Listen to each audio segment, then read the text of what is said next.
tout le monde. Je viens encore ce soir pour partager avec vous ce qui a été le procès d'aujourd'hui, le procès de 100 jours, procès à M. Kamere et consorts. Vraiment merci Ebele parce que Bolanda qui procède en direct. Mais comme d'habitude, tu as relever les points forts ou les points faibles à procès, c'est-à-dire tout l'exabino place à quel niveau il peut être coupable ou pas. Et dans ce procès, nous avons une révélation. Nous avons 3 points.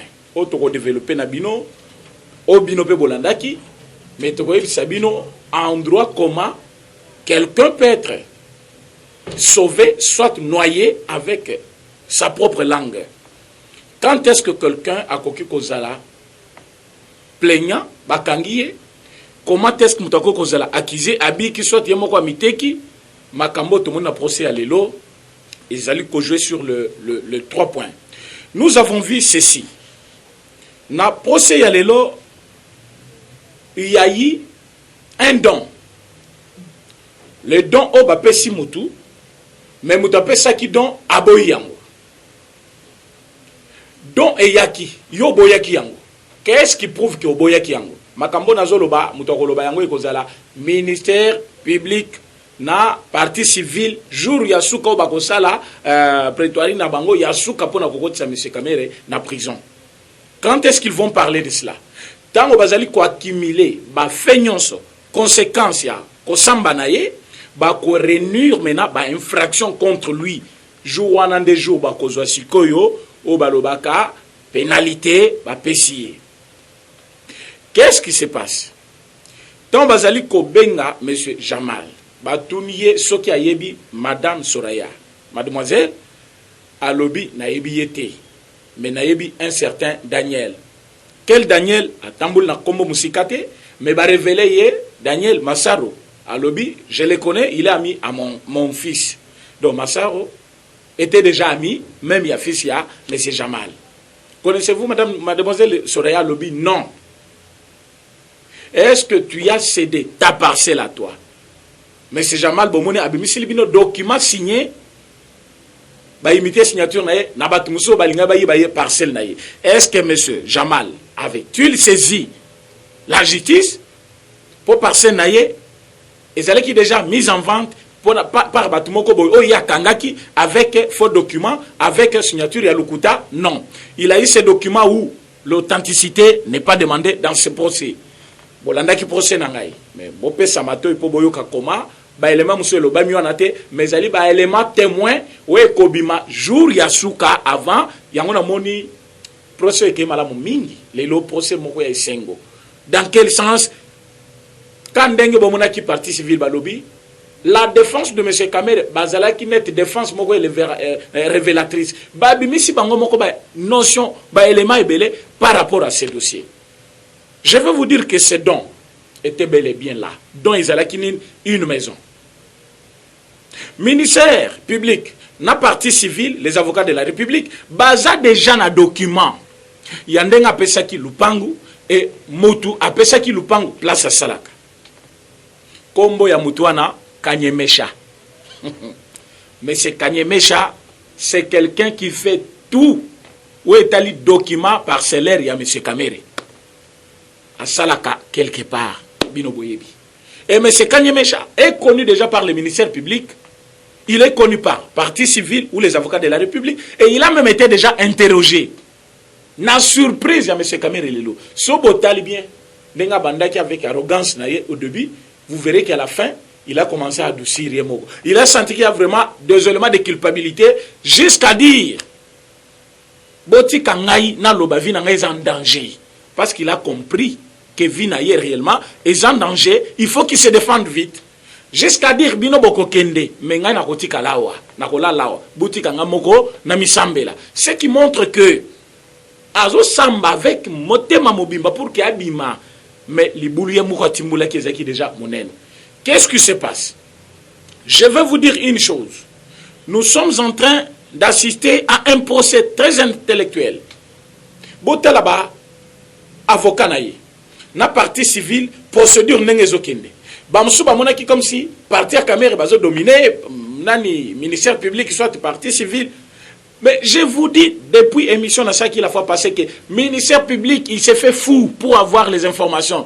Plus bango bazo loba trop, il y a eu des contradictions.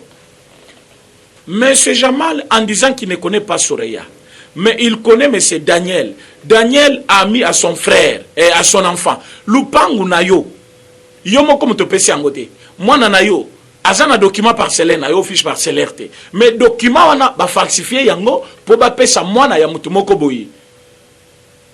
Yo lobi oyebi kaka parce que batuni Soraya. Botu boyo kana bo place wana. Tu connais mademoiselle Soraya, ya lobi na yebi Daniel. Il fait allusion à quoi? Mutu batuni aza mwana mwasi. Soraya aza mwana jibe batutu bayebi. Jiba bota na mwasi obabengi Amida koma mwasi ya Kamere. Mais quand bazo tuna Monsieur Jamal, au lieu de Kenabi Soraya, te, Mazoloba, Nabi Soraya, te, Nabi Daniel. Pourquoi Kemba n'a pas Daniel? Il s'est accusé. Donc ce n'est pas par mon canal que Soraya a eu la parcelle, c'est par le canal de monsieur Daniel que je connais. Il aime beaucoup les enfants, il fait des dons aux enfants. Mais comment quelqu'un peut faire un don qui ne lui appartient pas? Donc monsieur Daniel a fait un don à Soraya. Et le don de quoi? Une parcelle de 2 millions de dollars à Tabinomoko. Quelqu'un peut faire un don comme ça parce qu'il aime les enfants. Soraya Zamana Mouké, Moutazo Tang à l'université en France, Azamana Mouké, pour passer les dons parce qu'il y a Lingabana Mike, ils ont biscuit ou bonbon. Ça, c'est la déclaration de M. Jamal. Tolungwe Wana, Baken appartient à M. Kamer, Batoun M. Kamer.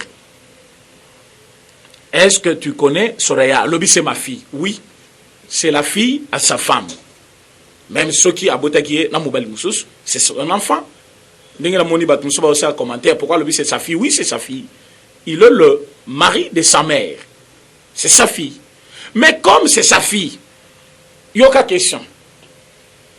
Est-ce que Oyebi qui Azwa qui don et pas M. Jamal? Alobinga na yebi don wanate. Ah, M. Kamer.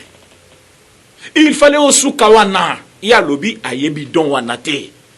Question où est-ce qu'on a partie civile, Malamoko va poser M. Kamer. Est-ce que, connaissez-vous M. Kanye Mecha?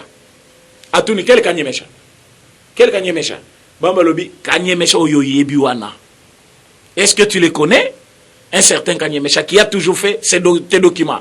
D'abord, question, Oya Liboso, avant Batuna Kanye Mecha, on lui a demandé, est-ce qu'on a déjà une accusation, Mokoboya, parcelle, quand il y a vu l'accusation, à lobby, ce n'est pas la bonne question qu'il faut me poser, c'est ma vie privée. Partie civile à l'accès, devant l'État, vie privée à Moutouzaral, il faut l'État y ait mobimba pour y avoir positionnement. À lobby, quand j'étais ministre de la communication, j'avais l'obligation, il y a quelqu'un de faire reconnaître Biloko Nangana à l'État, j'ai fait. Quand j'étais président et assemblée, je l'ai fait. Mais comme je suis directeur de cabinet, fonction des alliés copés sangai kakani. Droit ou devoir te, il y a quelqu'un de représenter bien nangai devant l'État. Oui, c'est bien. Mais don oyo, ba pesa ki mwana na yo. Mutasela ko ba document ya ba parcelle na nyonso. Na ville de Kinshasa, je pense que c'est un certain Kanye Mecha. C'est lui qui t'a donné, c'est bien là. Il n'y a aucune réponse à M. Kamer. Si vous avez la vidéo, bozonge la place soana. Pour que quand nous regardons la télévision, nous tous nous regardons, mais nous tous nous n'entendons pas de la même manière. Et nous tous nous ne sommes pas du même domaine. Il y a droit Bazali, architecte Bazali, mécanicien Bazali, mais interprétation, il y a l'autre automoni bisognon ce qu'on a dit. Mon attention a été tuée par sa réponse. La réponse à M. Kamer Isaboui. À lobby, quand le ministère public dans la société civile, c'est par le canal de ton monsieur Kanye Mecha que tu as acquis encore ces documents, comme d'habitude. À lobby, est-ce qu'on t'a dit que quand on m'avait présenté ces dons-là, j'avais accepté? Est-ce que j'avais accepté ces documents-là? Donc, ma présentation qui M. Kamer est don, venant de M. Jamal. Bah, personne au moins n'a moi sinaye Soreya.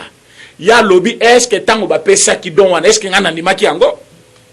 Donc il reconnaît qu'il y avait d'abord un don que lui avait refusé. Il a même demandé à M. Kanye Mecha de refuser ces dons-là, de falsifier les documents. Bah c'est là qui est déjà document parce que intérêt qui est pas na yo. Lui-même avait posé la question au ministère public. Comment bako kopé sa mana ngai donc ngana yebangote, moi na yemoko ayeba yangote, ni papa na ya yebangote, yemoko tu na ngai pété. ce n'est pas un problème. Moi, nanayo, azali majeur. Bapesi don. Sans que batu nayo. Bakopesa yango ponani. Quel est le lien qui est entre Soraya et Jamal? Quel est le lien qui est entre Soraya et Daniel? Pourquoi Jamal cite Daniel au lieu de se limiter à une seule réponse? Je ne connais pas Soraya. Alors, moi, je ne connais pas Soraya, mais je connais Daniel. Pourquoi il saute directement vers Daniel? Parce que Daniel, comme neveu ou cousin, il y a Kamere, c'est par son canal que j'ai connu Soraya ou par son canal que j'ai fait les dons. Maintenant, quand on va du côté Kamere, Kamere affirme que un certain Kanyemecha lui a présenté les documents, soit les dons. Les dons, c'était quoi? La maison qu'on avait octroyée à mademoiselle Nani Soraya, que lui-même a refusé en disant je ne veux pas de ça, allez falsifier ça. Pas falsifier. Donc il y avait déjà un document fait où il fallait changer. Vraiment, si vous avez une vidéo, vous avez une place. Infraction. Infraction. Pourquoi infraction, Isali? Moutunion soit qu'on soit marché et pas moutou. Dans l'objectif, il y a qu'on peut essayer marché public sans passer par. Bon, mon acquis, directeur général, il y a Nani DGSMP, Ayaki Lelo.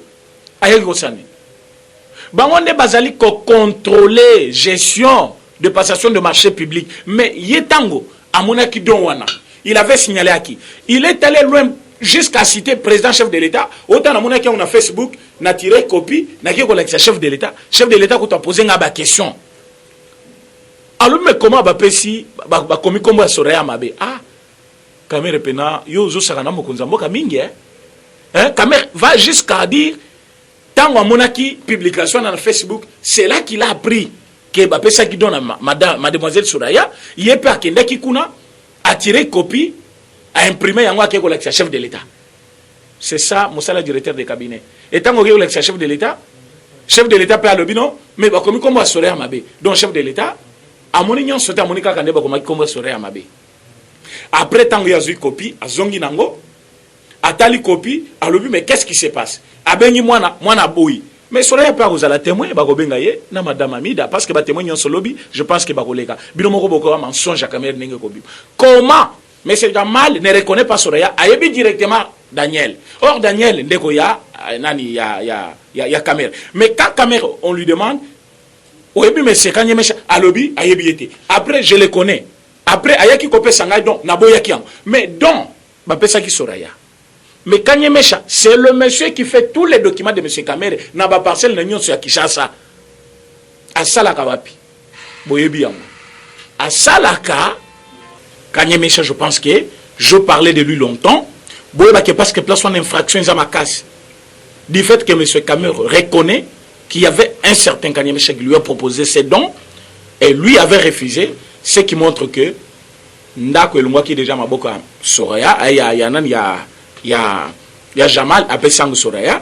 Tango et comme pas Kanye Mecha, mutu ya course ya directeur de cabinet, wati na c'est la keba document nyonso, na éviter soit na affaires foncières, soit zakawapi na cadastre, soit zakawapi na éviter. Mais na minute je me pose la question de savoir est-ce que Barcelona ou bapesaki Soraya et ces zongi na maboko ya ndeko babengi na kombo ya nani ou ezala non, nous avons besoin que madame Soraya comme kozala témoin lobby yepa ya ko témoigner pour que makambutu ezala na ndenge ezalaka biso toyebi ke monsieur Kamere madame Soraya mama nani Amida ba ko témoigner contre prévenir Kamere te ba koluka bazala na bien mais ko kipe ko clouer bango ko kotsa bango na boloko.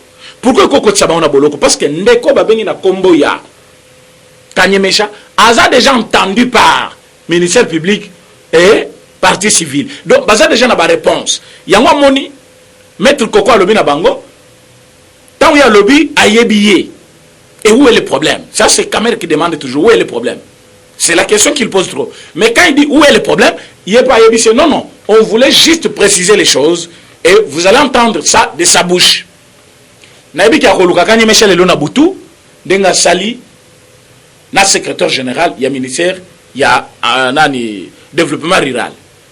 Vous avez entendu il a dit il a eu des menaces directeur général, il y a nani passation de marché public, ou soit contrôle, il y a nani, à lobby, il n'y a pas un problème, il a eu des menaces pour qu'il témoigne contre un, et puis, a témoigné bien pour la moninga mususu. Ça veut dire quoi? Entre ministères, il y a développement rural, M. Bitakura, c'est un ministre plutôt honoraire, et M. Kamere, il y a l'un et l'autre qui cherche à dominer sur l'autre. Alors, Bitakura n'est pas venu aujourd'hui clouer Kamere comme les gens pensent. Bitakura n'a dit que la vérité. Le dossier commence avec lui en 2017-2018. Maintenant, Mazo signé contrat. Le contrat est pour 900 maisons, pour un montant que vous connaissez, le Biango, 28 000 ou 26 000 $. À un certain moment, avec l'avènement des chefs de l'État, Félix Antoine Tshisekedi Tshilombo, on a demandé à Sek Ndaku et Mata 1500. Il y a le montant prévu. Na montant Oyo, Bozali Koluka, Bosalela. On trouve qu'il y a un ça ne va pas. On doit voir clair. 1500 maisons. Demandé par le chef de l'État. Mais montant, il faut échanger. Pour montant échanger, comme il y a déjà un contrat, ça la deuxième contrat T. Sa document au babengi avenant. Et dans avenant, qui corriger insuffisance, soit ajouter des dispositions yasika ou ezalaki na kati ya contraté. Mais selon M. Bitakura lelo, binonyos bolandi, ndenge moko na landi pe. Mais moi, j'ai fait quand même des observations par rapport à Makamouya Lobby. Mais c'est Bitakura Lobby, c'est Balungula qui déjà, Balungula qui est déjà na dossier wana. Dossier lunga na ministère de l'environnement et que na ministère Moussous. Mais tant que dossier qui na ministère Moussous, mais c'est Bitakura resté en tant qu'équipe na katia dossier wana. Pour comment les Zalaki, signature naye et Zalaki. Babandi ba réunion, on ne l'appelle pas, il n'est pas prévenu, pour que côté na ba réunion na bango, il commence à prendre déjà qu'il y a un marché.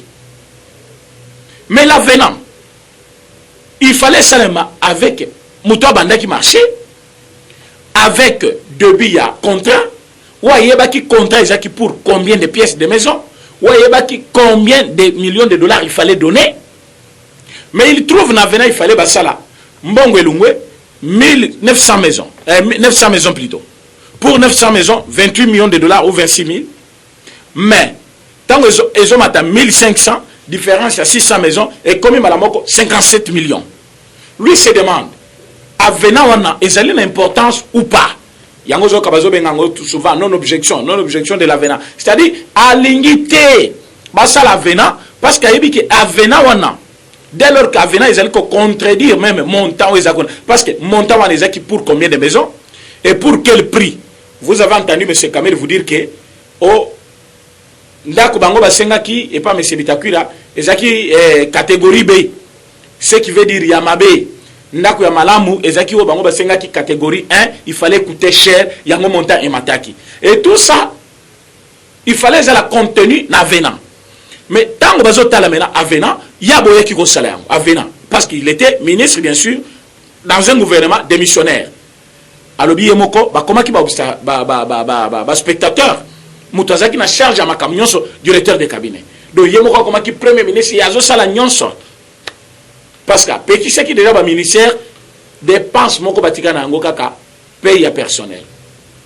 Bako ça dépense mon côté à Mounen sans se référer à la présidence. La présidence n'est pas président, non, la directeur de cabinet, ou Azaki na maboko. Parce que c'est lui qui écrivait tous les documents. Vous avez entendu, lui-même a dit, il fallait Congolais va féliciter. Congolais va féliciter parce que c'est un grand écrivain, un directeur de cabinet, hein, qui sait bien écrire. Mais ce Kamere est directeur de cabinet qui écrit bien, qui écrit tout aussi, selon Badir Naye, Azolo Bana procès à l'éloqué, il a fait un contrat verbal. Ça, c'est quelle maturité politique? Contrat verbal, n'a droit congolais, et j'ai autorisé. Contrat et la verbal, et la par écrit, ça existe, tout est bien. Mais la loi n'a biso, si marché à l'État, bien, pour tout ça, le président Renan Zolo. Est-ce qu'il a évité qu'au contrat verbal, oui, contrat verbal existe bato bakosala yango mais na passation de marché na biso na loi na biso bapekisi mutu apesa marché verbalement parce que akowanga na lobby quelle garantie vous donnez à l'État parce que quand toi tu travailles chez l'État tu engages l'État tu ne t'engages pas toi-même alors si tu engages l'État ceux qui ont kosala marché verbalement l'État ko reconnaître ndengeni ke il a signé marché avec une firme moko ya makasi un individu soit un groupe d'individus akozana assurance nini ke bato na so basali musalate il y a des preuves à kokangisa pour mutu akolo beaucoup utiliser mutu bolobi aza témoin mais babo yi témoin wana qu'est-ce qu'on va faire donc on comprend ici que si je peux bien comprendre M. Kamer avait des contrats verbal ou asali na ba firme mususu pendant que na kati ya contrat il y avait tout quand M. Bitakure vient il vous dit même na vena ba yaki ko proposer na contrat ba bandaki parce que boyoka ki M. Kamer depuis procès à liboso na éviter so bolanda ngala mais bolanda ngala mboko yoka bien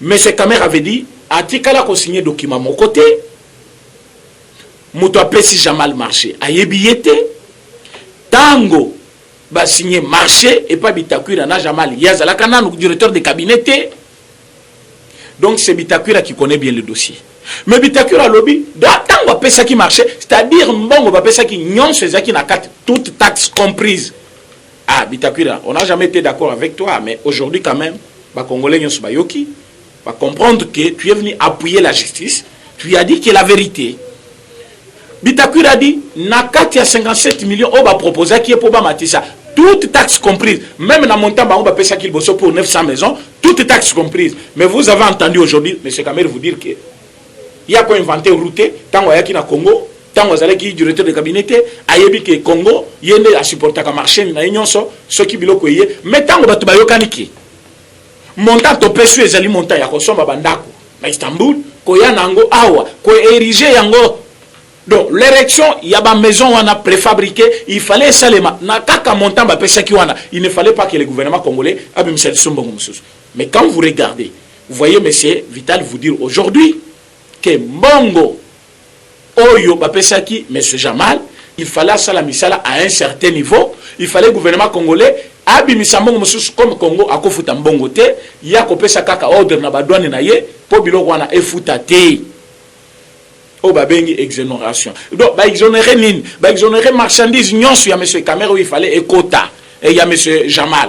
Mais comment vous allez exonérer marchandises de futamaki déjà, na montant to futi mutuan.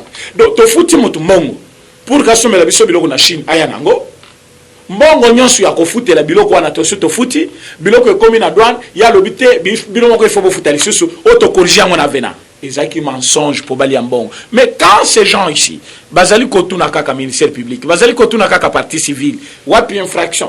Bon la kisabiso à quelle heure, quel moment notre détenu, notre prévenu Kamere azo koma prisonnier parce que toujours mon culpabilité n'a été. Tout le monde place à celle mabete, tout le monde est local mabé à salité. Moi je me demande, bazali ba professionnel de droit, ba yebi justice bien ngé tambolaka. Na dossier comme celui-ci. Quand on a eu une question, on a posé à un parti civil, coup de chapeau na bâtonnier, parce que réponse à Pessi, place Nazaki, n'a mis sentir que non, je suis moi. Bâtonnier à l'objet boyer. Si tu es retenu ici, ce qui ministère, un parti civil, a fondé soit à la République démocratique du Congo, et ils allaient pour vérité, ils allaient katina yo ebi ma pour l'action yo mbeba yo sal. À quoi ils bisoté ma be yo sal boy boy boy, ma be wana base ba lobaki ango. Kaka na instruction on est dossier ba lobby aux alliés moko parmi abato ba détourner mbongo ya république mais comme yo détourner mbongo na république ba question bazo poser yo ndeko sala ke bango ba bimiselo voilà place o ibelaki tala nengo ibelaki bango bazana besoin ba répondre bango par oui ou non donc mbongo ngo yobaka ngo jour tel na air boy ba ko répondre bongo comment ba ko répondre bongo te il faut ba poser ba question est-ce que yebi soraya oui ma fille c'est une question posée. Mais c'est Jamal yo yebi nani ça nani Daniel oui comme yebi monsieur Daniel a causé un nani donc marché aujourd'hui en ngene ti ba ko comme na niveau ya ko yebi sayo oui monsieur Kamere ko détourna ki mbongo ya l'état tala nengo détourna ki tala mutu bokopera ki na ye tala ndenge ndako kinai. Est-ce que monsieur Kamere savait que parti civil asa kutana kina mutu na ye ou apesa ke ba document bandako na union sa Kishasa arriba quitté même ministère public na ce parti civil les avocats de la République baza déjà ba document nyon swan comment bazuyan ce sont le fait o ba ko sangisa na suka après ba la kisaye voilà parce que tozali en matière pénale na matière pénale balobaka crime ezali o ya saliwana ezali crime mon côté bakoki ko démontrer yango par le fait ezali crime moko intellectuel donc mutazo yiba azo bundana na bino po boye bateka yibi il faut bino po bundana na po vérité bima ko bundana ngo ya ndenge nini j'ai ya question réponse yesa yaki alobi pièce contre pièce bango pe pasana besoin ba mona pièce yango ba moni Bitakwira alobi avena izate tango batuni secrétaire général na ministère ya nani développement rural alobi avena izali mais à ce jour bako considérer avena wanate. Mais quand les gens disent non mais nani ministre honoraire Bitakwira nani secrétaire général naye va se contredire. Non, il n'y a pas de contradiction. Selon Bitakwira, dès lors qu'il y avait non objection, il y a avena. Dès lors que baboya qui consigne avena par rapport il y a ambiguïté sur les montants, cet avenant n'existe pas parce qu'avenant est déjà signé, il y a qui peut y contre-signer. Il y a le but, moi je suis ministre. Avenant au par rapport à contrat, on a signé, et ça n'est pas côté. Avenant, il faut y compléter disposition, ou ezangi na kati, ou insuffisance, ou ezangi na kati à contrat. Mais vous avez ajouté. Or, moi j'avais d'abord demandé la présidence, va réduire nombre à ma province, il faut y soit, bandako. Mais vous allez même ajouter le nombre de maisons.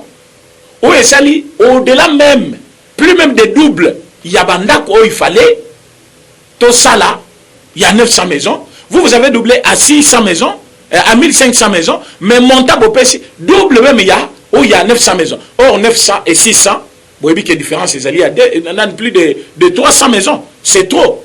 Alors voilà pourquoi il fallait qu'on cherche par tous les moyens, va présenter M. Kamere, qu'il y ait devant le ministère public, devant le parti civil, à Kokaki Kolobate qu'Avena existe, les contrats existent. Pour M. Bitakwira, les contrats n'existent pas parce que les contrats n'existent pour 900 maisons. Dès lors que Balungwena 900 maisons à 1500 maisons, il faut Avena pour compléter le contrat. Dès lors qu'il n'avait pas signé cet Avena-là, les contrats n'existent pas. C'est ça ce qu'il a dit, les contrats n'existent pas. Bakbazolo Baote, il s'est contredit, non. Bitakwira a dit les contrats n'existaient pas. Pourquoi les contrats n'existaient pas et pourtant on signait qu'il on a signé qu'il y a 900 maisons, contrat à 1500 maisons n'existe pas. On a samba pour un contrat à 1500 maisons. Il a raison.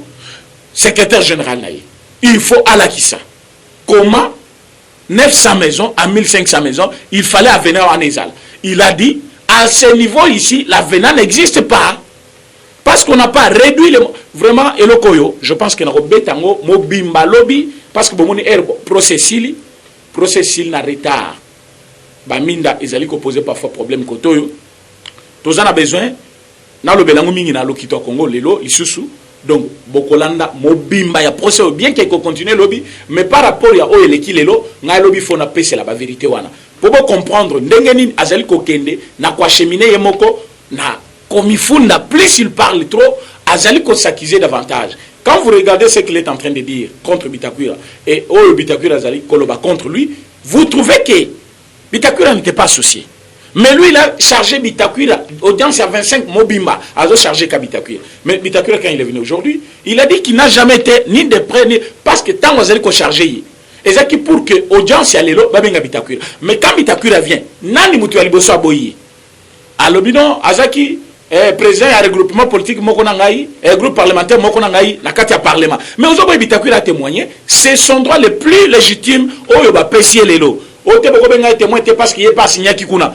Yango monaki parti civil balobi cette défense est révélatrice. Bazo révélé biso ba secret. Bazo boyaye pourquoi? Parce qu'il a été chargé. Que c'est lui qui avait commencé les contrats. Comme il y a mutabandaki na contrat, il faut y pas y témoigner. Mais témoignage naïe. En quoi ils ont comme et pas na bango témoin gênant.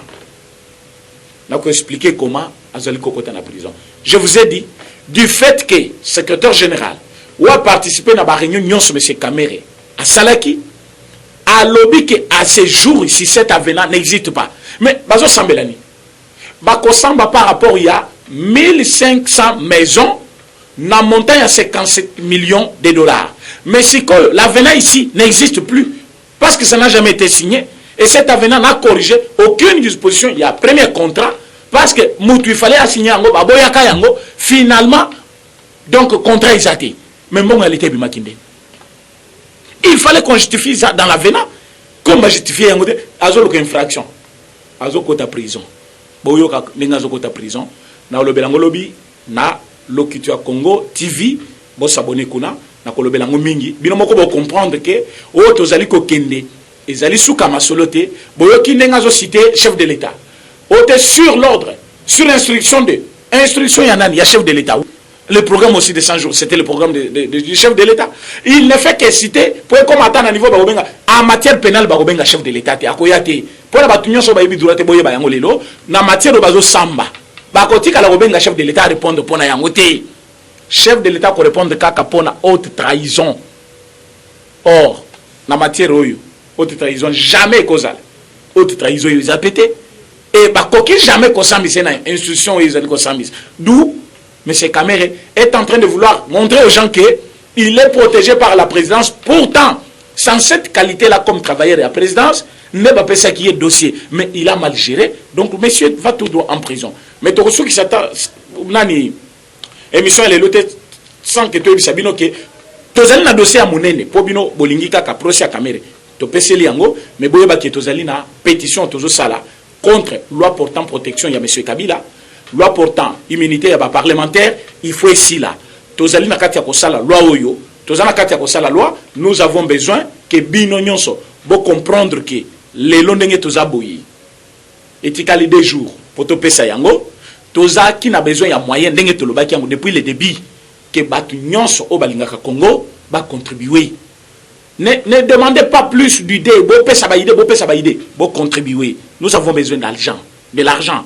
L'argent pourquoi nous devons agir au plus vite que possible pour que loi wana ekende. Pétition batu poto bino boko signer na internet. Mais batu il faut ba signer na maboko. Baboy batu sanga na 20 personnes. Il faut totambola combien de fois.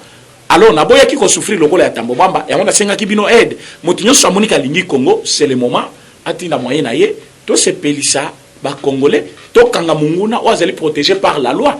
To sambisa ne to sambisi kamera lelo to chai na boloko. Oyo bakolinga ba contacter ngai par rapport ya eloko wana baloko ngai na plus 243 84 43 68 919 plus 243 84 43 68 919 c'est mon numéro WhatsApp, vous pouvez aussi me contacter là-bas. Je ne veux plus baïder belé pour le moment. Tout le monde passer dans l'action. Bon contribuer, bon payer sa moyenne, on a besoin d'argent pour faire ces trucs là. Merci beaucoup.